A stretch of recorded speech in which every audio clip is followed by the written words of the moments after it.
Okay, we're going to start with number 443 of Conversations with Yogananda. It's a very strange one. It says, which is more spiritual? A visitor inquired. The sense of smell or the sense of taste? I mean, like even to ask the question, what do you mean more spiritual? Which sense is more spiritual? But Master answered, the sense of taste, Master replied. More spiritual? I don't even know the question. One naturally asks why, Swamiji says here. I think the answer is that the sense of taste is situated closer to the heart's feelings.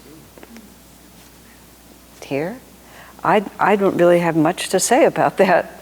I just don't even know how to begin to think about it. That's odd, because when you smell, it comes in and goes with some...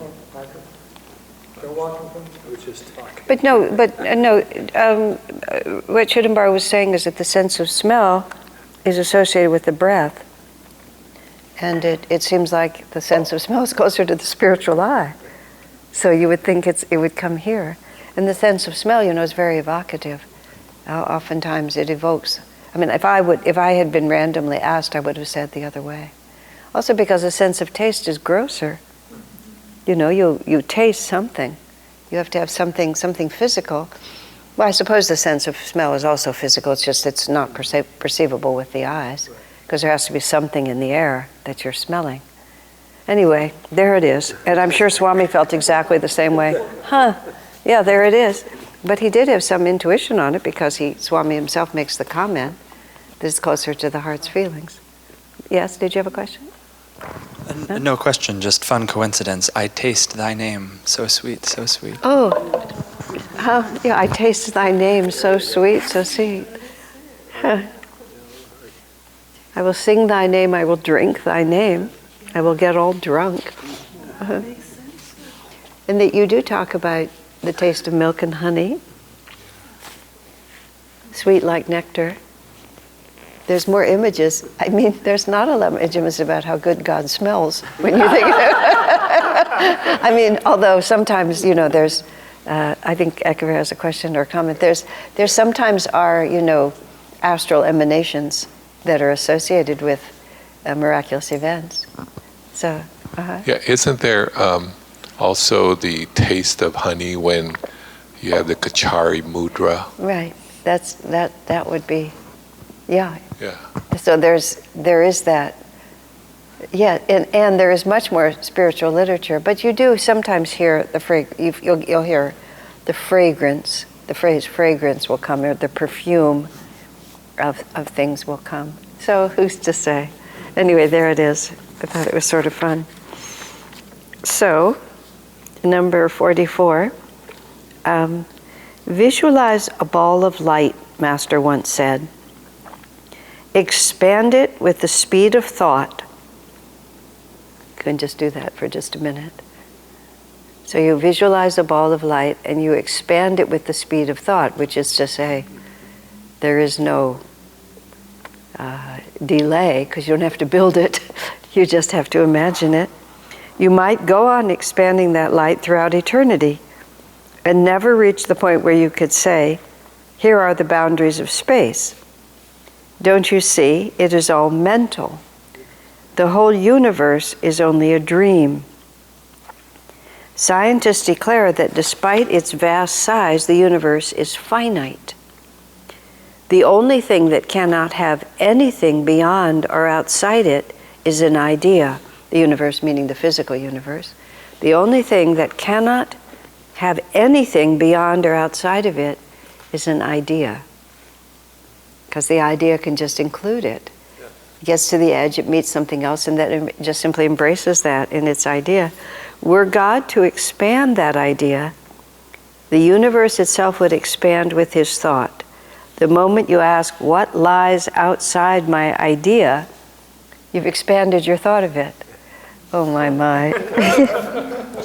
Swami's really just gathered a whole bunch of odd ones here at the end, hasn't he? But isn't that, let me just sit with this for a second.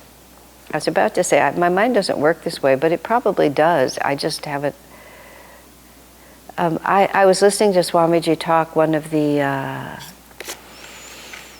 what is it called? What is Truth? One of the What is Truth videos. And the questions were about the astral world and the causal world. And Swami was talking about there's no ego on the causal plane, which I had not actually understood that. Because ideas, here it is, okay. There's ego on the astral plane, there's astral ego and physical ego. I think I've misrepresented this and said that there was ego on the causal plane, because what do I know? And he said, because thoughts are universal, not individual. And the level of the causal world is the level of ideas and thought. But what struck me was not only, Ekavir literally scratching his head.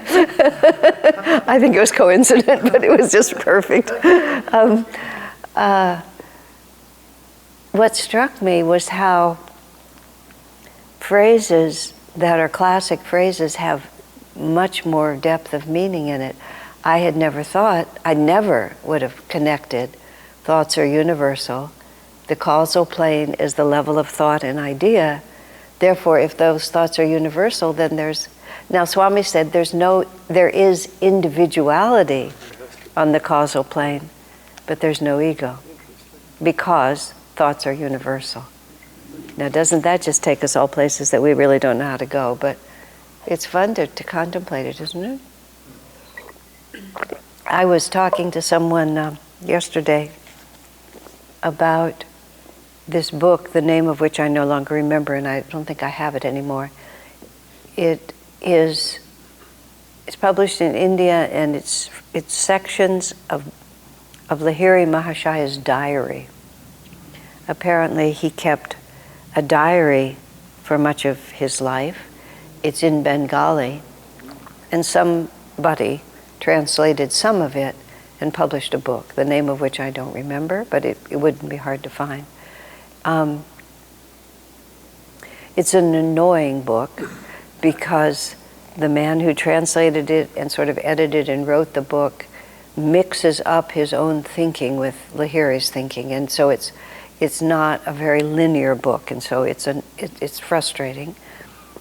But what you get from it is that what he kept a diary of is he kept a diary of his meditative experiences and of the experiments, if that's the correct word, that he did while he was meditating. I mean, he was very active while he was meditating. Now, it's like, I'm really way beyond my portfolio here, but it was an interesting realization that Lahiri was doing work of some sort while he was meditating there all the time. He was serving. He wasn't... Now, my own naive way of thinking about it is somehow that you sort of just go into this state and I don't even know how to even think about what it would be.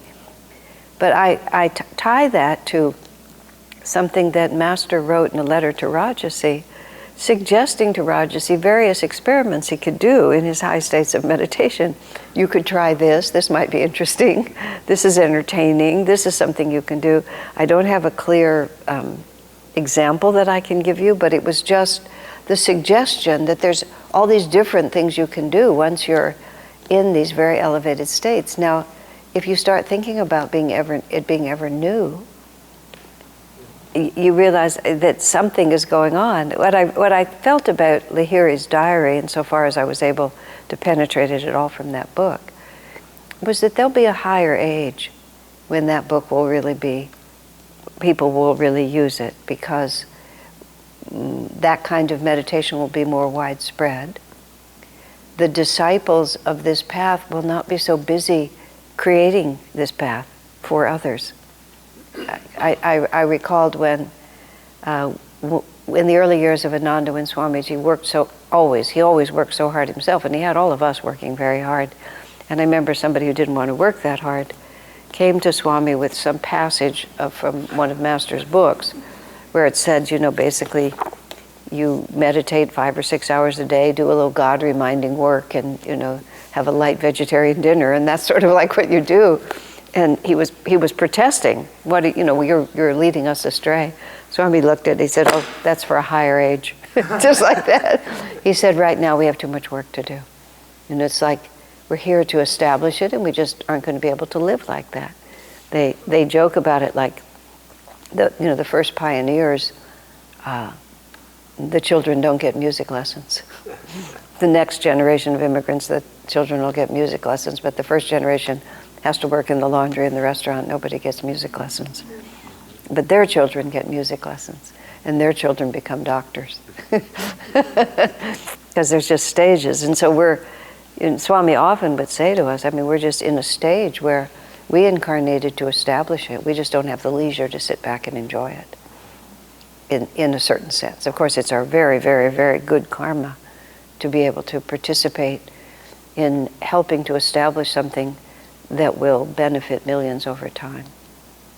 Just what we're planting with this temple and just many things that we're planting would just have a ripple out forever.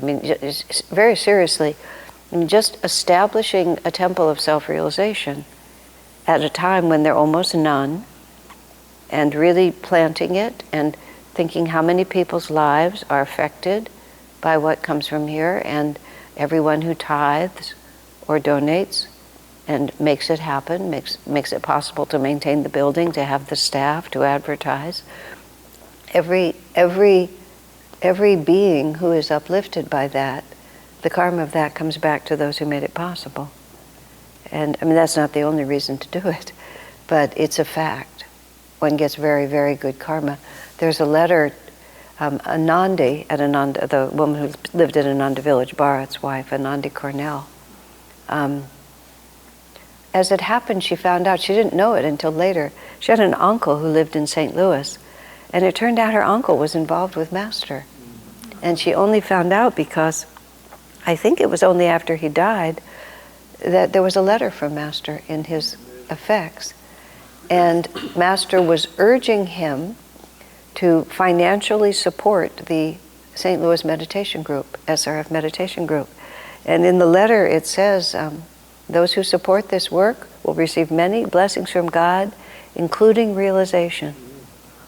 And Swamiji was so interested in that when he read it, that donating money will give you spiritual realization because of the good karma that you get from it, because of the commitment that represents. It's no small thing.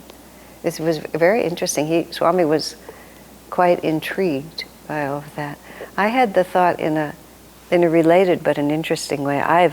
Because I've been part of Ananda since I was 22, I have never maximized my earning potential.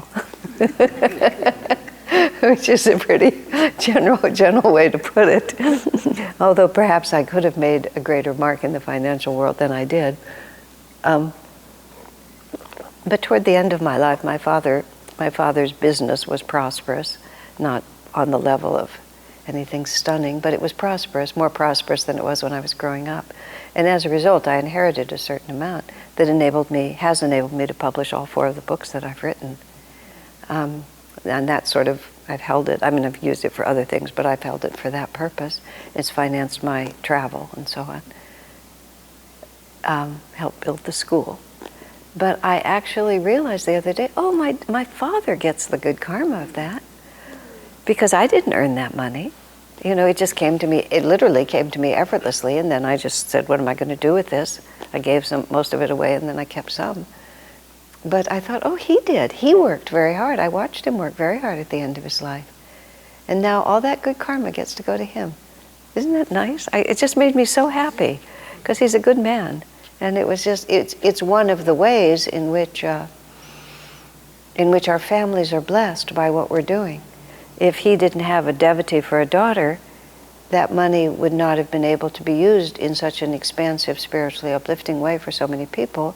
So the good karma of him fostering me and raising me to be able to do this, and then even having the generosity to give that to me with freedom to be able to do something with it. Isn't that nice? There's just so many interwoven pieces, and this is where Swami just contemplated it. How could you get realization from just giving money? That was Swami that's what Master wrote. So he had to really think about how could that happen. But I think what that does is it gives you the good karma to be in the right circumstances and to have the inclination to respond to those circumstances. In the last part of the path, when Swamiji is talking about great spiritual families, he's talking about Master's life, and he's talking about how these great avatars gradually develop this magnetism and they start attracting more and more people, and then the family itself has magnetism and begins to draw more people into it until they become, as he put it, great spiritual nations, which are actually the ruling forces of creation, much more than governments and countries, which is terribly reassuring, isn't it?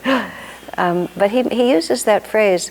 He talks about the individual soul gradually develops the ability to attract and hold spiritual understanding. And I thought about that. It's two stages, really. First you have the good karma to attract it, but then you have the good karma to be able to hold on to it and not just have it kind of go by, like, what was that? Well, that looks like a good book. Oh, there's another good book, just like it passes you. But if you look at our lives too, it's like you can imagine how, and you meet people who drop into the family for a while. But as Swami said to us once, most people don't have lifelong spiritual karma. They have a little bit, they gain a little, and then they get interested in something else. And I've certainly seen it. I mean, sometimes it's very sad what I see. I remember a man showing up here after 20 years, and we've been here long enough. Well, in Ananda as a whole, I've been 50 years almost, but I remember this man showing up, and he sort of stood in front of me. He looked familiar, but I couldn't place him. And that I'm not afraid to say, why do I know you? Tell me when it was the last time I saw you. And he'd been with us 20 years ago and then drifted away. And he looked like he'd had a hard time in between. And he said to me so poignantly, I tried to think of the last time I was happy. He said it was when I was coming here, but he only came back briefly. He couldn't hold it. He was still attracted, but he couldn't hold it. There were too many other forces in his life for him to do it. So why was I talking about that? Oh, it was about the causal world, universal ideas, the astral world. I couldn't even remember what we were talking about. See, there was something that tied it together more. Experimenting. Pardon me? Experimenting while meditating. Thank you, experimenting while meditating. Thank you, Ekir. Somebody's listening. Swamiji, when Swami would talk to us, give talks, you would love his talks. A person would just love his talks. I remember in this church, because he spoke in this room quite often, because when he would fly in and out of the country, he would fly through here. And he would often stay an extra day and give satsangs. So we gave a lot of satsangs in here, comparatively speaking. And I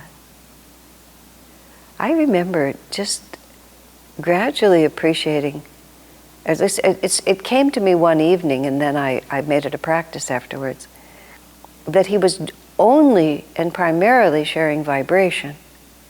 And I could feel that he was giving a vibration and then he was putting words on it.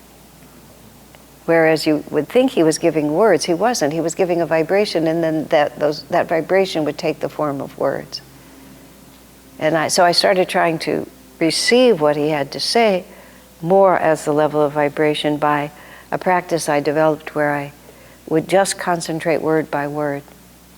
Because what distracts one from receiving is that you're in the past and you're in the future, anticipating.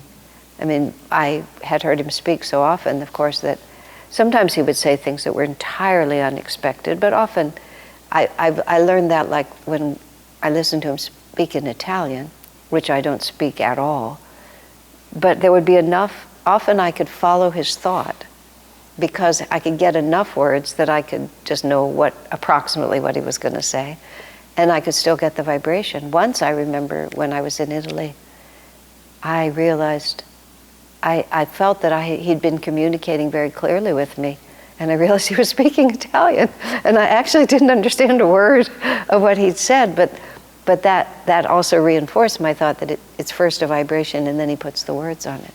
I didn't understand Italian, it wasn't magic like that, but the communication felt like it had happened. Well, all that I was saying about that was, so you would say to him afterwards, "Oh, Swamiji, that was just a marvelous talk." And then he looked very impish and would say, "What did I say?" And then almost as soon as he would say that, it would be like you would have no idea, absolutely no idea what he talked about. Even though you knew when you were listening to him that it was marvelous and you were having all these insights and this great experience and this deep understanding. But when, as partly I think he did that just to tease us, but really, and then you would, if you could even put words on it, it didn't sound anything like what you'd experienced. It just, I really understood about the causal world being a universal thought. And then he would just go like, and you would think like, what was that so about? But it was because it would move you into another, it would shift your consciousness, and then one would understand things that you didn't understand before. So the experience was real, it just wasn't about what was being said. Although sometimes, sometimes I would hear an idea that was just really new or really marvelous and talk to him about it later if it really was. But anyway, it was a lot of fun. So the fact that Ekavir, pardon me? Yeah, what you're saying is sometimes when you give your Sunday talk, at that moment, it seems so clear. Right. And then when I'm driving home, now what did she say? Yeah, exactly. Well, Swamiji once said also, the more central a truth, the more, Jeffrey would like to speak, or the more central a truth, the more ramifications it has within your own heart. Mm-hmm. So sometimes even what what I would feel from what Swami said really wasn't what he said. It wasn't that it contradicted what he said, but what he said shifted me, and it's not even like, suddenly I understood something that happened to me when I was 6. It would just be more that like I'd have an insight that I couldn't even verbalize, that wasn't linear, but his words had shifted my awareness, and then my awareness picked something up out of the ether. It's all very exceedingly mysterious. It really has nothing to do with what we think it has to do with. What were you going to say, Jeffrey? Are you saying that as your vibration shifted, that you were able to understand something that you weren't able to understand at a lower level of vibration? In normal life, absolutely. No, in Swami's presence, nothing was the same. It was just completely different. I was unable to. People would sometimes, like, but Swami would come and visit, and he would stay in our house, and then we'd have satsangs, and things would happen. Even just normal, when I would just be cooking or something like that, people would try to engage me. We need to really make a decision about what we're going to do about so-and-so. I just couldn't. I would just have to say, I can't do it. As long as Swami is in the aura, I can't think about that. My head won't go there. So it was always like that, at least for me. I was very impressionable. So it was a little more than some people. And I was also so, partly because I would cook for him and things like that, but also, I don't want to say my relationship with him was personal, because that is slightly misleading, but it was personal. Well, remember, maybe you don't, but do you remember everything I've said? When I was talking about the first trip I went to Israel, and then the subsequent 3 that I've taken, the first trip I went to Israel was deeply inspired, and I knew it was because of Jesus, but Jesus didn't play much of a part in it. I just had a very uplifted experience everywhere that he was, but it was largely impersonal. Then when I went back, all of a sudden it was about Jesus. It was just completely different, and a real strong sense of his incarnation in his life and his disciples, which was just not at all what happened the first time. So, I mean, it's self-evident from, you can just tell from the life I've read. I've written 2 books about Swami Kriyananda. It's like the spirit coming through that form was a very important channel for me as him. But it was what came through him rather than a personality relationship. But it just, I couldn't separate. And not everybody at Ananda was like that, but I had this job to do, which is to write these books. I mean, that was my responsibility, to write those books. It was what I was born to do. And so therefore, it all had to play itself out in its own way. Who knows what the karma of that is? I couldn't possibly say. So his physical presence affected me very specifically. And what I'm trying to say is that doesn't mean that other people were less attuned. And in many ways, they might have been receiving more. It was just, I was born a Cancer. I see things in personal terms. Personality matters to me. Just all those things played into it. But I couldn't deal with anything else when he was around. Talk to me next week. He's leaving on Wednesday, I couldn't have other conversations. People, he'd be in the room, and even if he was talking to others, somebody would want to engage me over here. But in order to do that, I would have to take my attention away from him, and I just couldn't.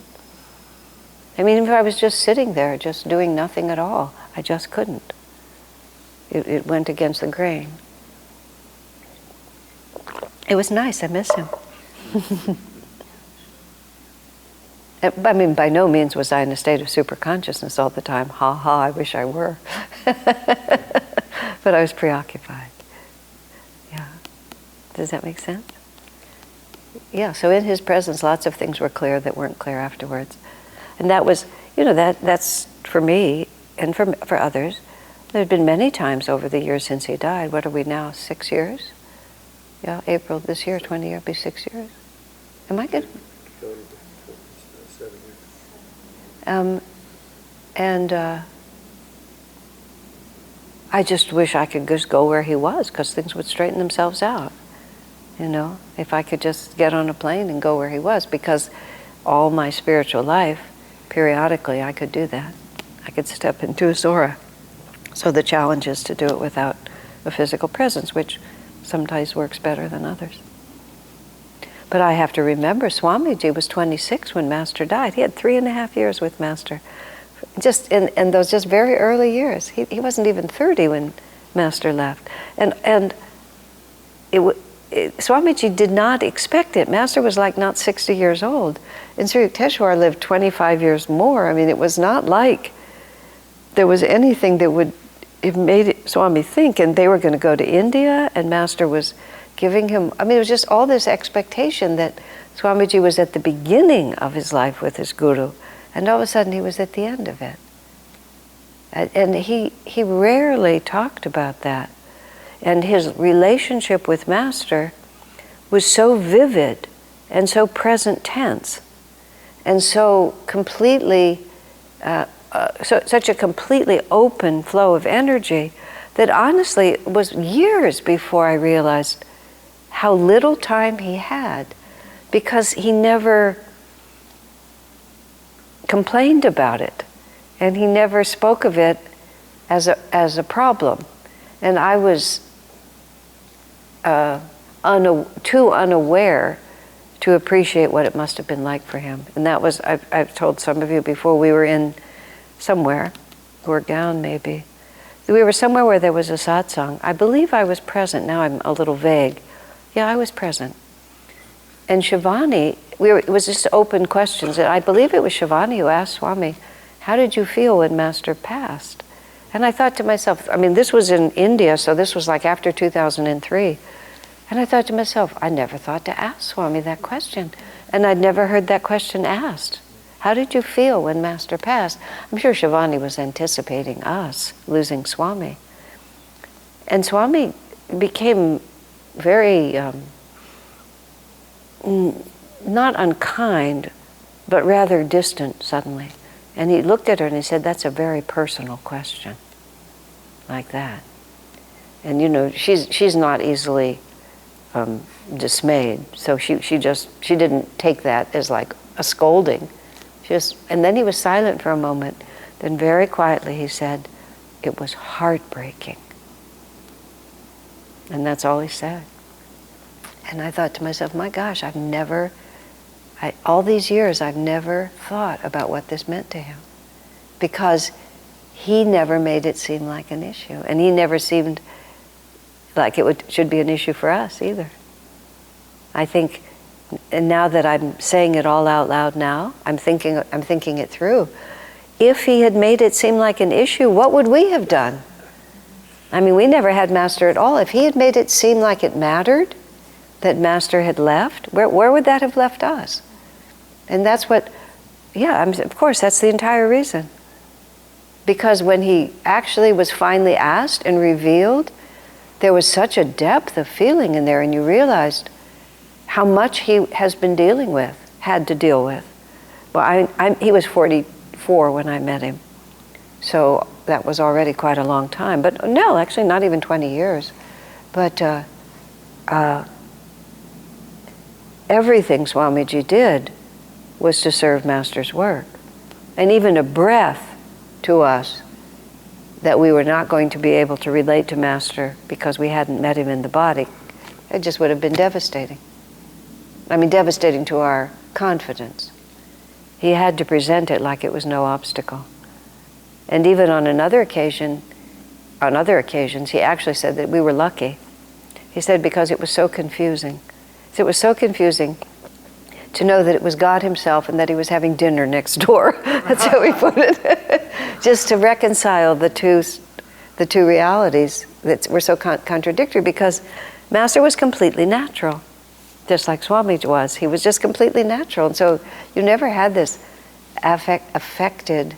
So Master wore his realization, as Swami described it beautifully, like a comfortable old jacket.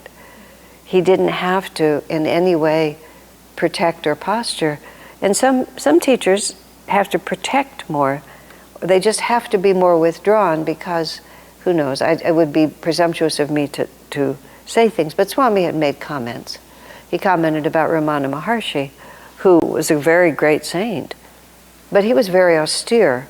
He held himself back from the world, whereas Master, the way Swami put it, and I'll just quote because I can't say, Master didn't need to. And in fact, this Swami in India, who appears in Narayani's book about Swami, and I think I mentioned him in mine, he was very, very highly regarded. And he himself lives in quite a secluded way in the forest somewhere in India. And he commented, he said, "You have no idea who you have in Swami." He said, "He's so free that he doesn't have to protect himself at all." He says, you have to be so advanced to be able to mingle with people. And he actually even mentioned, Swami allows people to touch him. He said about himself, "I can't do that. I have to protect myself because I don't have the power that Swami has." I mean, how would I even know what to think about that? And so it was very interesting because he expressed it all to Narayani and Churcho, and they talked about it to us. The Swami sort of, he kind of takes a bit of an interest, a protective interest in the two of them. He met them when they were taking care of Swami, and he watches out for them a little. But he just made that comment. He said, "You have no idea how unusual this is. Most people who are advanced have to be more different than that." When I was writing about Swami, when I was writing Light Bearer, and I was in seclusion, and I had no forms of relaxing entertainment, although, just a moment, I couldn't read any of Swami's books because they were so well written, they demoralized me. I mean, really, they just demoralized me. It's like, how could I even touch it? And I had trouble even listening to his talks, partly for the same reason, because it just demoralized me. And also, I needed a little bit of a break. So I listened to Swami read P.G. Woodhouse because I wanted his voice, but I didn't want to have to think. So I listened to the 8 or 9 stories that I have. I listened to them over and over. They're so funny. They're funny every time. But I also read a lot of books about Ramakrishna. I just read biographies of Ramakrishna, which I've read before, and then I read books about his wife, because I wanted to stay in an uplifted vibration. And several of the books I read were badly written, which made me feel really comfortable, because I knew what I was writing was going to be at least as good as that. But the subject was fascinating, and especially about Ramakrishna's wife, who was an amazing character. But one of the things, this is where this is all going, is that in India they have a great belief that if they can touch the feet of a holy person, then great things will happen. It's a sincere and a true belief, because there is a transmission of energy. It's also a superstition that if I can just get my babies, to touch the feet, then his life will be fine. And at the end of Swami's life, literally, they would make a holding hand, a human chain on both sides of the aisle, so that Swami could get out of the auditorium. Because otherwise, everybody would dive to his feet, and he really literally would not be able to walk out. So, but in this book, Sarada Devi, who was called the Holy Mother, and she was highly advanced. I mean, maybe an avatar in her own right, I don't know. But a highly advanced soul, very humble. But everyone wanted to touch her feet. And it took a lot from her for them to do that. And they would always try to protect her from it, and she would refuse to be protected. And she was so modest that she would sit completely covered with a shawl, with just her feet showing. And people would come and touch her feet. And she would spend sometimes, if there were crowds, she would spend hours like that. Yeah, it's just, you don't even know what to think about things like this, because it's so outside Western civilization. Just remember, when Jesus said, "Who touched me?" Who touched me? And Power. I felt the power go out of me. Power go out from me. Oh yeah, isn't that right? And she just touched his cloak, I think. She just touched the hem of his garment. Yeah, she didn't even touch his physical body. She just touched the hem of his garment. I felt power go out from me. Well, of course, Jesus wasn't diminished by it. And was it last week in this we were reading about Master having Swami shake hands with people and the power going through him as he was training Swami. When you think about yourself, you feel weakened. When you think about God, you feel strengthened by it. I've had to, because in India, when an aging Nayaswami like myself comes over there, I just think of myself as myself. But I began to realize, touching the feet is just what people do. It's rude not to do it. It's not merely a question of just, they're so overwhelmed by my being there or something like that. It's just cultural. You just don't go to a spiritual talk by a spiritual person that you respect and not touch their feet. They can't do it. So you have to just accept it regardless of anything. But I finally began to realize that I felt really blessed by people touching me. I felt this just tremendous, as soon as I really just stopped thinking about myself, I just realized how generously people were responding. That's the only way I can think of it. And so I became quite at ease with it, because I began to see it as a different kind of energy. I hope, what can I think to say? I don't think it hurts them to touch my feet, but I don't think it's going to change their life. That's the only way I can put it. So there you have it. But you have to accept it, because if you don't, it just creates chaos. Because they feel rude. So anyway, where were we? We're reading this book, I remember now. Okay. I completely forgot where we were. Okay, number 445. Someone had said something derogatory about the idol worship practiced in India. The master chuckled. Westerners think of Hindus as idol worshippers, but what is it that they themselves worship money and power. Aren't those idols? There's nothing, meaning, aren't those just inert objects that can't really give you anything? That's what he's meaning. We'll go back to that. There is nothing wrong or contrary to spiritual truth in using images as reminders of high principles. How many people are able to visualize such abstractions as love or wisdom? The Hindu images are not idols. They are symbols of different aspects of God. Their very variety shows a recognition of the fact that God is infinite. Isn't that just, what a brilliant way to say it? I mean, Western, and isn't it, it just turns on its head what Westerners find so confusing. When we would first go to India, back in 1986, we had such naive ideas about these things, especially about the deities, and we just didn't know anything. And we had this extremely Western idea. Well, if this is dedicated to Parvati, then why is Krishna there? And if Krishna is over here, what is Rama doing here? And if Rama is here, why is Shiva over here? It's just, we kept thinking that one would cancel out the other. And we were just completely bewildered is the only thing I can actually say. And finally just kind of surrendered to it. But the way Master puts it, and that they'd be so varied and that one would be so different from another, and that the images would be so non-rational, the Ganesha with the elephant head and Durga with multiple arms riding on a tiger, and it's just, how do you even, we think it shows the foolishness of it, but it's just that it's so much more subtle than our Jesus is the only way, and thou shalt have no gods before me, thou shalt not worship graven images. But to worship the image is quite different than to recognize that the image represents the ideal. That was how Swami would always say, they're not idols, they're ideals. And it's an ideal. But it's an ideal in symbolic form, just as we were having this whole discussion, because many things are not more clear for being made rational.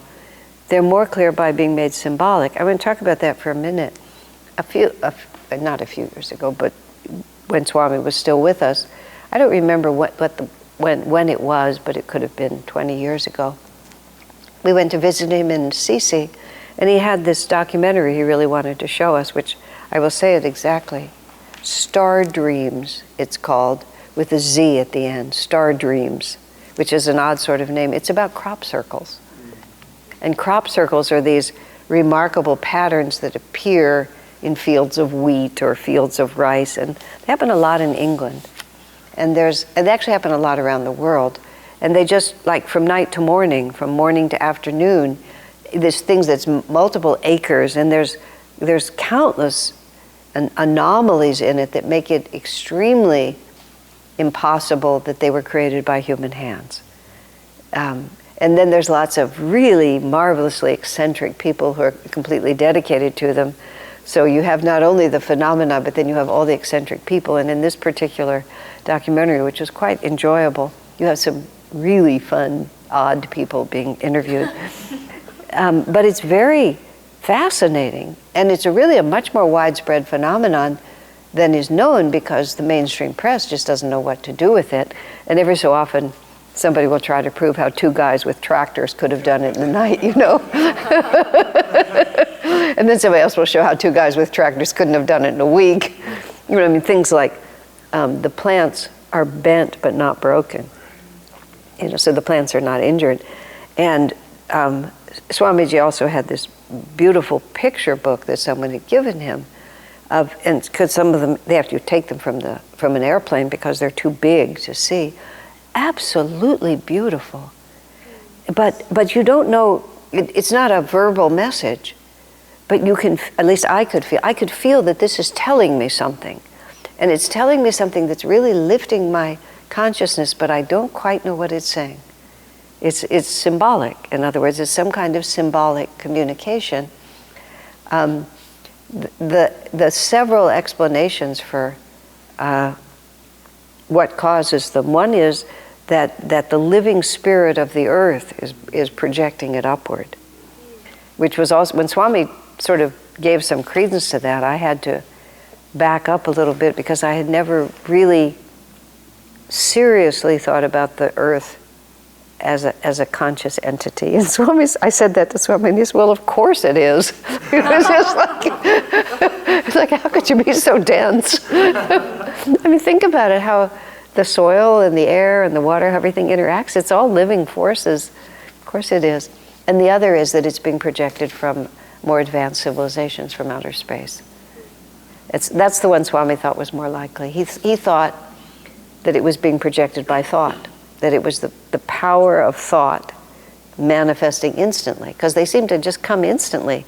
You can see a field and it's not there, and then you come back and it's there. And it's huge and it's all there. This is where two guys with tractors, it's sort of hard because they seem to manifest instantly. And that would be the projection of thought.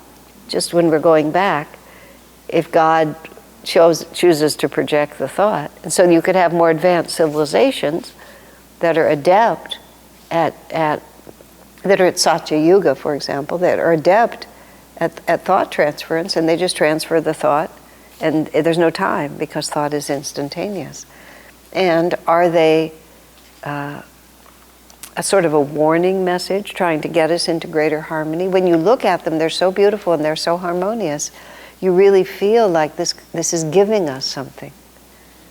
And there are lots of people in the world who are very dedicated to it. Now, why was I saying all this? Oh, this was about the power of symbols. It was very interesting for me to know that there was a power in that symbol without being able to verbalize anything in relation to it, but you could feel it. Now, what I was going to tell you, the story about the Hindu gods was when we were, because there's a lot of the gods that are really confusing, and Kali is one of the most confusing, with her garlands of skulls and her saber and her hand, one hand out in blessing, and her wild hair and her red tongue, and it all gets more and more exaggerated. But it must have been one of our very early trips, because we were in Calcutta and it was the Kali Puja. And so every neighborhood had set up an outdoor statue of Kali, and all the neighborhoods would gather and there would be all this chanting. And so they were just like every couple of blocks there would be one of these. And the streets were crowded. And the context, I don't remember why we were on the street or what it was, but a whole group of our 30-some pilgrims was moving through this crowded street, and we'd stopped for some reason, and the crowd was pushing us a little, and I was getting pushed back, and I got pushed within like this far from this huge Kali that was just right there in a little alcove. And I didn't know she was there, and then I turned around like this, and then she was really there like that. And it was so startling to me to be just like that. So I sort of said to her, what are you? What is this? Because it was so far outside. Well, let me be more realistic. India is so natural to me that on one hand it was very natural, but I had no intellectual context. Swami hadn't written the Hindu way of awakening yet. But then what came to me was really pretty obvious, which is, a symbol like that would have come through the superconscious revelation of some great soul who translated it for human beings. These things don't just appear. There's agencies, divine agencies. So you can imagine a great sage having a superconscious vision of the nature of the universe and translating it into Kali. Because when I was looking at her, I thought, yeah, life is a lot like that, isn't it? It's death, it's dancing, it's blessing, it's the sword. God is cutting off your head and offering you salvation at the same time. And I sort of just looked at her, and she made perfect sense to me. All of it it was just like, it was a moment in time. Those pilgrimages to India, especially the early ones, well, all of them, I won't say especially, every one we ever took, they were altered states of consciousness. And I was just looking at it, I was like, oh, I get this. It just, all of a sudden, it was like perfectly natural to me. Somebody had something to say that was so far beyond words, they put it into symbols. And then now, in Hindu way of awakening, Swami talks about Kali specifically. And he talks about what the symbols are, but I'm sure that it didn't come intellectually. It was that the sage saw it. This is what Mother looks like. and then gave her to us. Now, I'm making that up, but that seems reasonable to me, because it's a human thing. It's a human, he must have seen her, but why did she even appear to him like that? Because that was how to say it, just like the crop circles. And then later, the where is it? The Ananda sign, the symbol of Ananda, the joy symbol. Swami saw it. Swami prayed for a simple but beautiful symbol for Ananda, and then he saw it. And then he said it took him like about 80 tries to draw it. And then he talked about what it means. The upward soaring spirit reaching down again in blessing, the bird of paradise. It's just the mountain on which the devotee is standing. There's all this symbolism in it, but he didn't get the idea of it. He just saw it, and then realized what it meant afterwards. So, very interesting. Well, let's take a little break, and then we'll finish up this one. All right, friends. We are halfway through number 445, and we were talking about the different aspects of God as being ideals, not idols. And Master goes on to say, Westerners call Hindus heathens, and Hindus call Westerners heathens. The arrogance of the Western civilization has really been impressive. I mean, now we're going into a higher age, but it's really been something. So Westerners call Hindus heathens, and Hindus call Westerners heathens, but it's been God's plan, so I'm not really going to complain about it, but it's pleasant that it's over.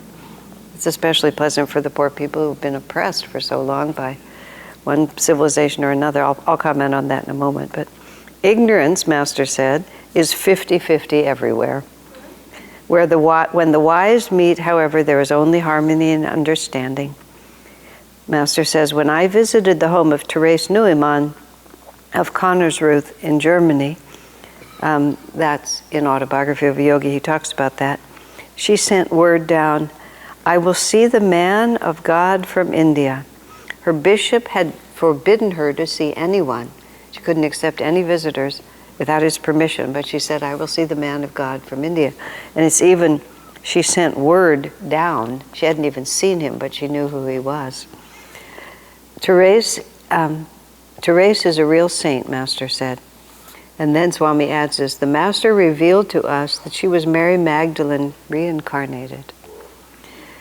Swamiji says, I once asked Master, has she attained liberation?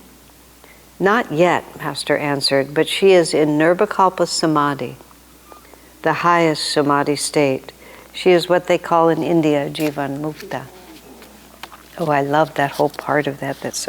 I read a number of biographies several biographies of Therese Neumann.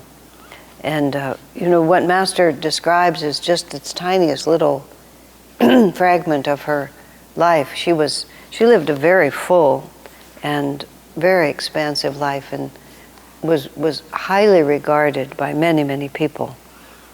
She lived through the Second World War there in Germany, and Hitler was conscious of her, and they were always afraid that he was going to come after her because he knew that she had power. But she had a whole big circle of spiritually minded people, priests and friends and monastics and family.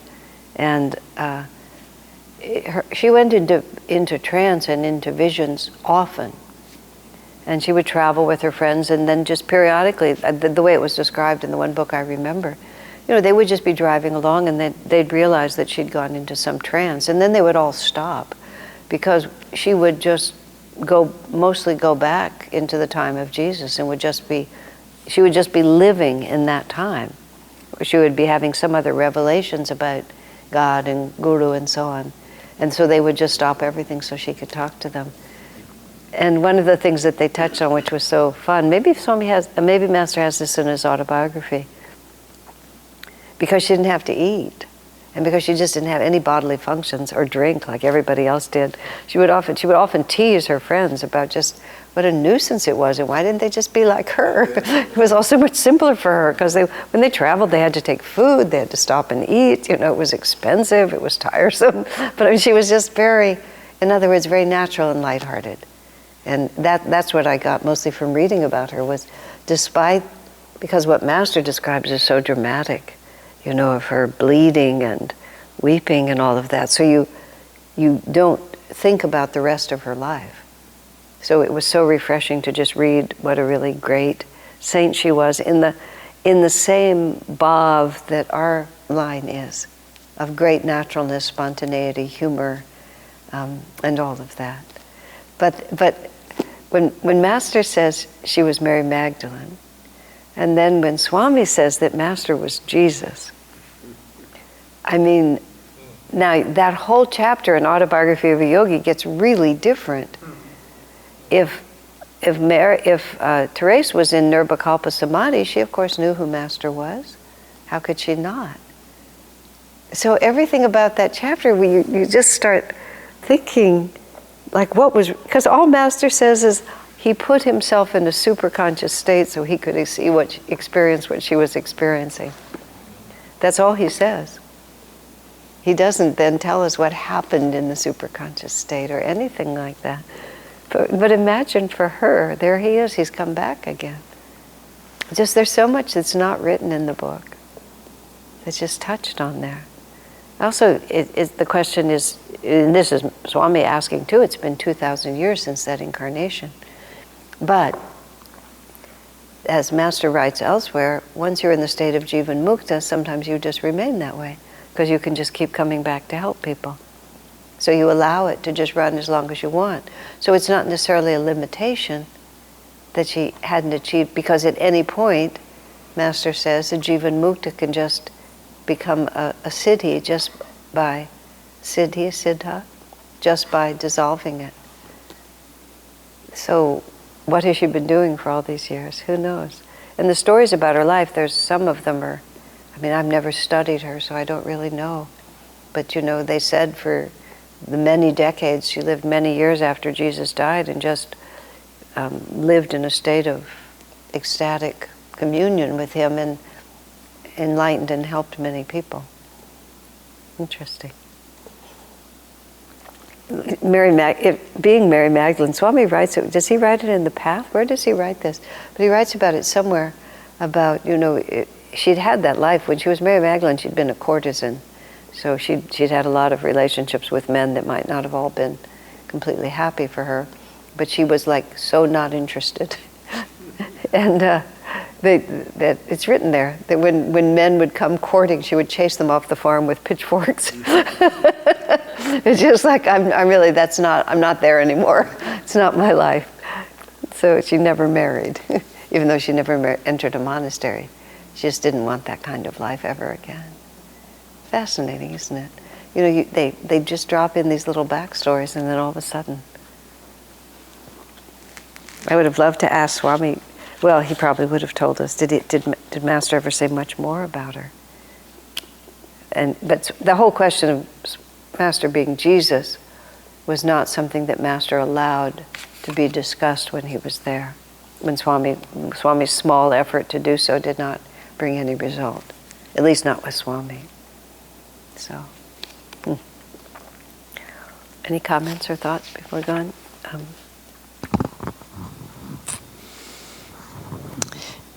I was thinking of the comparison between, this is going to take a little describing, but okay. When you talked about, not here, but maybe here earlier or at a Sunday service, Swami perceiving as a child when he would go to sleep and go into the light, and then when he met Master and he felt that same light and he perceived those as the same moment. Right, that there was, when Swami was a child, from his earliest memories, he would fall asleep by looking into a light at the spiritual eye, and the light would expand until he was absorbed in it, and he thought that's how everyone went to sleep. He didn't even know that wasn't, everybody lay down, and that's what happened to him. And then he said after he met Master and started meditating and had Kriya, he went into a superconscious state, and when he was there, this is what he said, it was the same moment, because there's no time in superconsciousness. It was the same experience, and it was the same moment. Okay, so now go on with what you're saying. So what you're saying about, lifetimes spent 2,000 years ago and then lifetimes in the present feels like the same thing. Like they, being as spiritually advanced as they are, they would have been able to be living in the same moment. Yeah. So much later. Well, once you take away the element of time, what is 2,000 years? What does that actually mean? Right. When I've given a seminar about, actually I created this when we did the movie Finding Happiness. This is just a little thing off to the side. Shivani, who is very good at creating, an expanded sense of possibilities, she thought that once we had the movie Finding Happiness, we could give happiness seminars. So somehow I started giving the happiness seminars, and the happiness seminars I started giving was about the illusion of time and the power of superconsciousness and the karma and all this like this. And I thought it was just great. I had made up this wonderful thing that I thought was wonderful. I gave it a number of times, and it really was really good. And I gave it to Shivani. This is a template we can use, because that's what she wanted. She wanted something like, write down the 10 things that make you happy, write the 10 things that don't make you happy. I mean, I don't want to denigrate, because she wasn't that simplistic, but we were not on the same wavelength. Because somehow, when I really started thinking about happiness, I don't know why. Swami wrote The Time Tunnel around that same time. And that was the first time ever that I got a glimpse of what he'd been trying to say for decades about the illusion of time. I'd never been able to understand it. I suggested he write a youth fiction book about the Bhagavad Gita and about everything, because then maybe I would have a chance of understanding it. But I got the picture of, if you have a circle, if you have a wheel, and if you think about time, going around like this. So you're here. This is our incarnation, and then there's the past, and there's the future on the wheel. And so mostly we live out on the edge here. This is where incarnations take place, is on the edge like this. Superconsciousness exists in the center. And because that's the point of origin, the thing is emanated out in all directions evenly, like this. So the point of origin is in the center in superconsciousness. So as we get deeper or get into superconsciousness, we actually move away from the edge of our lives into the center of our lives. To the center of our reality. And when you live on the edge, you really can't see very much about the past, and you can't see very much about the future, because you don't have any perspective.